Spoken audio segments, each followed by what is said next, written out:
What's up, everybody? It's Trina Ballerina, la show, and para mi gente la lista, ya tú sabes. So I am back with my father, and we're going to do a part 2. And at his personal request, I'm going to answer some of his questions. So yes, here we go, part 2.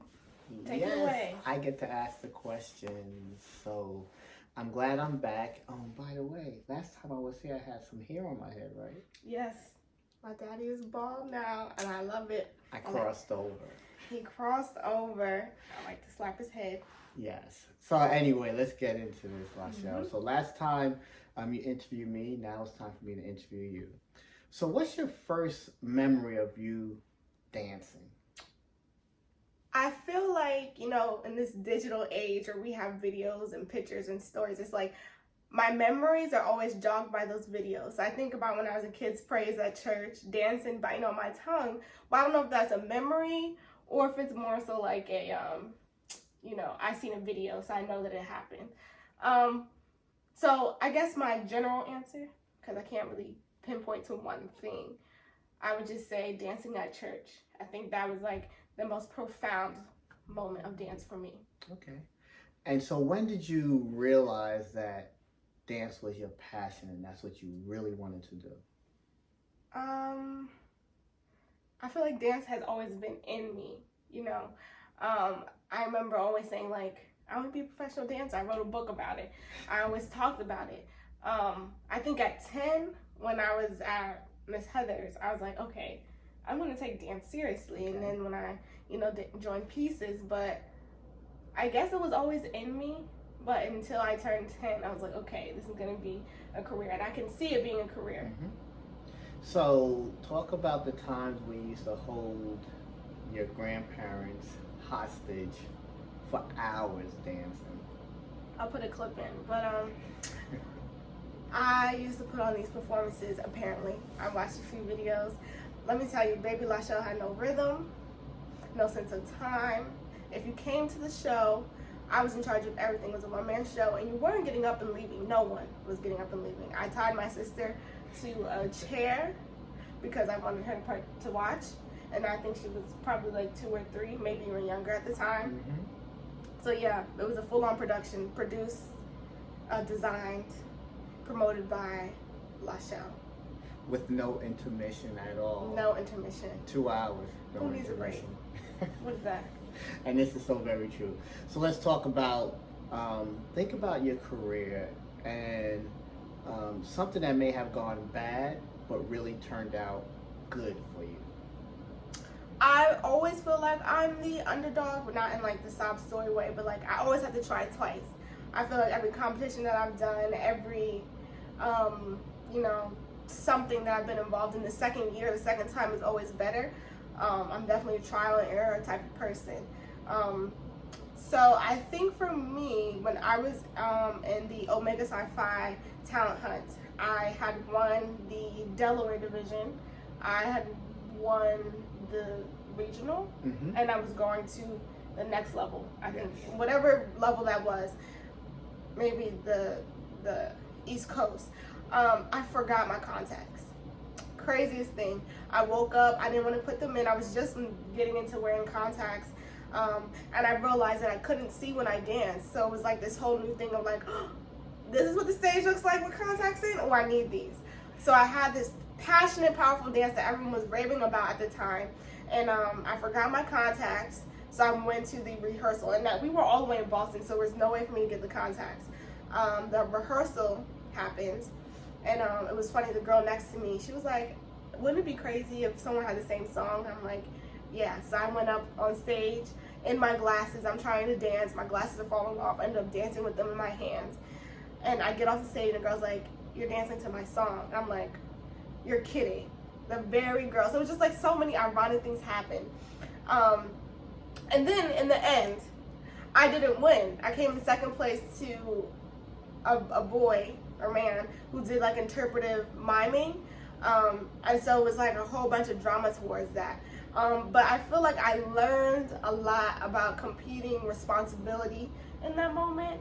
It wasn't the most I'm a sore loser sometimes. I'll smile, but on the inside, I'm going through every movement that I did and how I could have done it better. How could you leave your contacts at home? You knew you needed your contacts. And I remember having them. I don't know what happened between A and B, but I think certain experience have to happen for you to grow, and that was one of the biggest growing moments for me in dance, at least. And so this is going to lead to the next question, but Dad was a sore loser. Yes. I was not happy. Such a because competition dad. there's dance and then there's interpretive moving. And the person didn't move. He didn't dance. He was moving. And I was really like, that's not dance. So I was a little stink. Yeah. A lot of people were. Yeah. And I was really quiet because at my point was just like I forgot my contacts and I knew I needed them. So I don't know what I looked like on stage. I didn't have any sense of space. So everything was just kind of flowing. She was on point. So that leads to this question. Talk about your daddy dance daughter relationship. That's funny.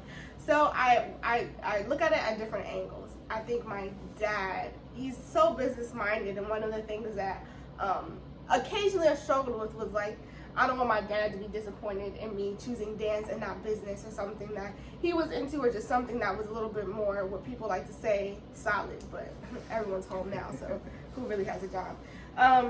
But in that, sometimes I felt, I don't want to say pressure, because I think that's unfair because I put that pressure on me. It was never coming from him. I always wanted to have it all together. And that's just kind of something that my dad promotes, is this place, time, when, where, how, all of those questions he likes to be answered. If you want to go out somewhere, I need all of that. If you don't have any of that information, don't come to me, because I'm going to ask you to go get that information.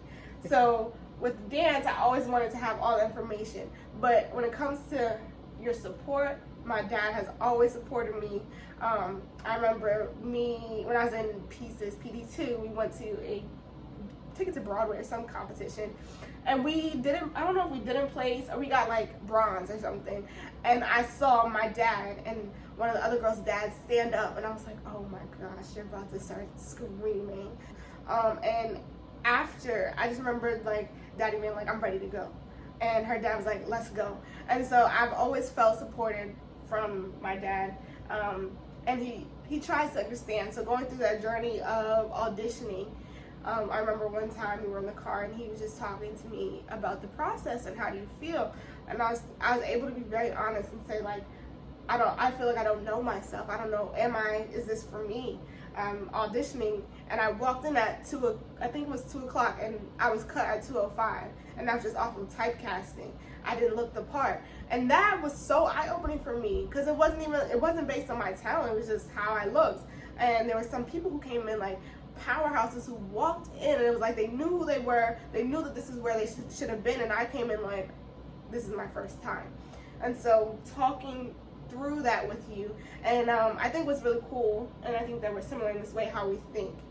He's very analytical, and he likes to make connections between things. So he was able to kind of sympathize with me on the journey of trying to find a dance job, which is trying to find a regular job, and how it's different. In the business world, they'll pay for you to come interview, they'll pay for you to stay, they'll pay for your trap, all of that. And in dance, they're like, all right, get on the bus, 400 girls, great job, thank you, and good luck getting home. And there's no lunch, and don't use up water fountains either. Like, that's kind of how it is.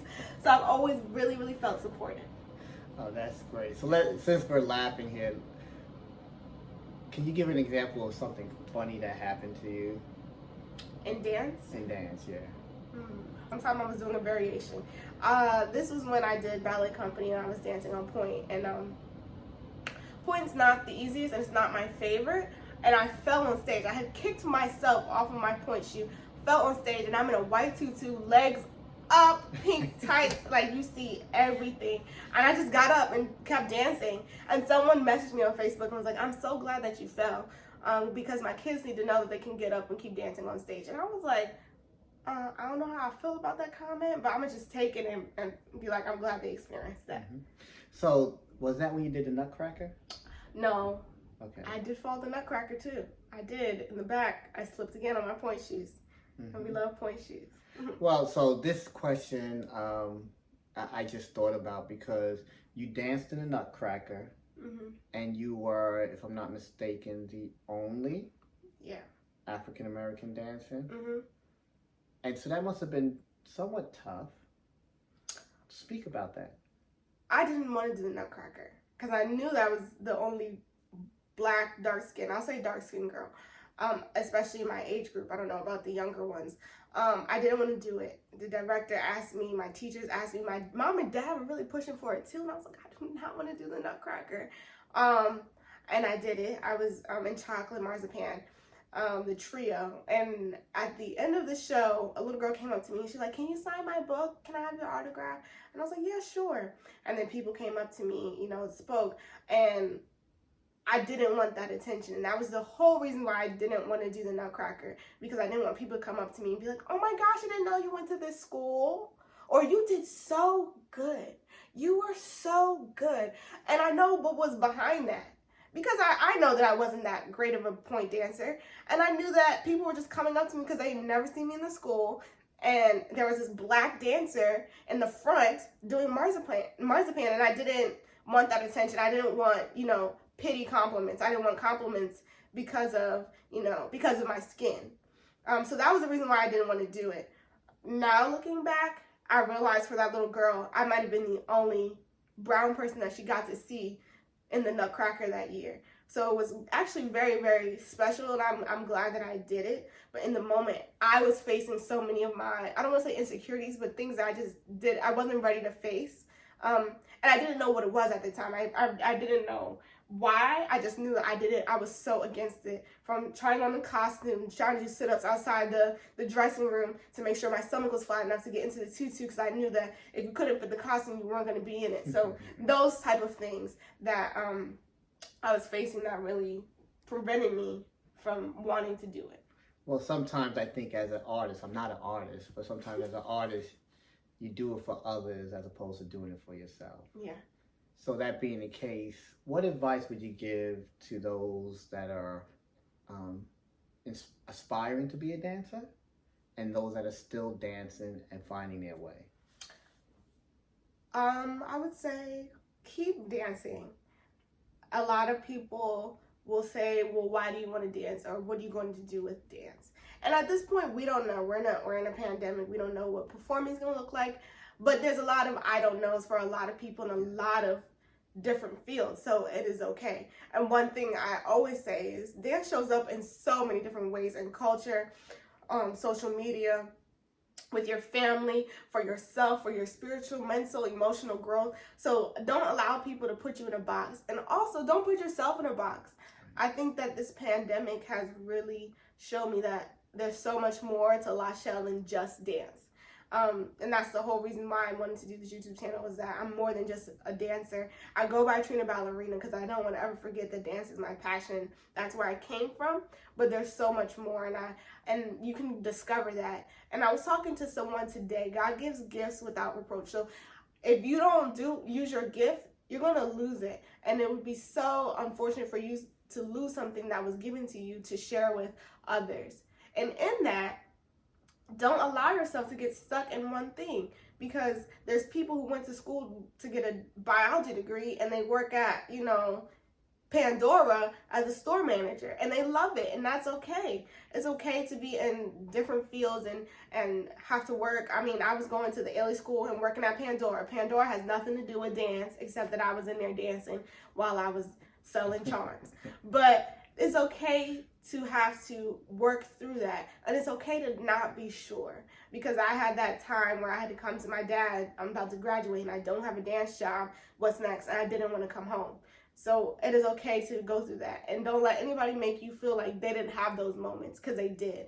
And if you want to, you can have that conversation with that person and ask them, well, did you know what you wanted to do at 18, 19, 16? Are you doing it still? Ask questions and have that conversation, because dance can take you anywhere, really. That's right. Follow your passion, follow your dreams, and it's okay to be unsure. Yeah. You'll get there. Okay, La, last question. 5 years from now, 10 years from now, Where do you see your dance career? 10 years from now, I'll be 33. Honestly, I hope that I'm not, let me not say that. I don't want to put limits on myself. I have a vision for myself to be in a lot of different places. I would love to get my master's in dance, doctorates in dance. I love education. I love learning. So I would love to pursue that. I would have loved to have already been in a dance company. You know, we all have our dream companies. I won't name any names, but I think we can all guess. I would love to be have been in a dance company, maybe retiring from that major dance company and moving on to different things. I would love to continue La Mid and helping and supporting minorities in dance and educating not only minorities within the dance community, but also just educating everyone on what dance is like and what does it mean and the value of dance within our communities. And I hope that I'm building family and relationships. I don't know about being married and having children, but I don't want to ever, put limits on what God can do. Hallelujah. But I do want to be developing long-lasting relationships, because if we're not doing that, what is the point of being on this earth? And that's why I dance. That's why I do what I do, so that I can impact others, and as well as be impacted by others, and allow different people, different cultures, different passions influence who I am as a person. Awesome. So I'm so proud of you. Thank you for giving me the opportunity to interview you. And always remember, give them heaven when you're out there, and leave it on the dance floor all the time. He always says that. I love you much. Take care. So Lalita Guadalito signing off. Love ya.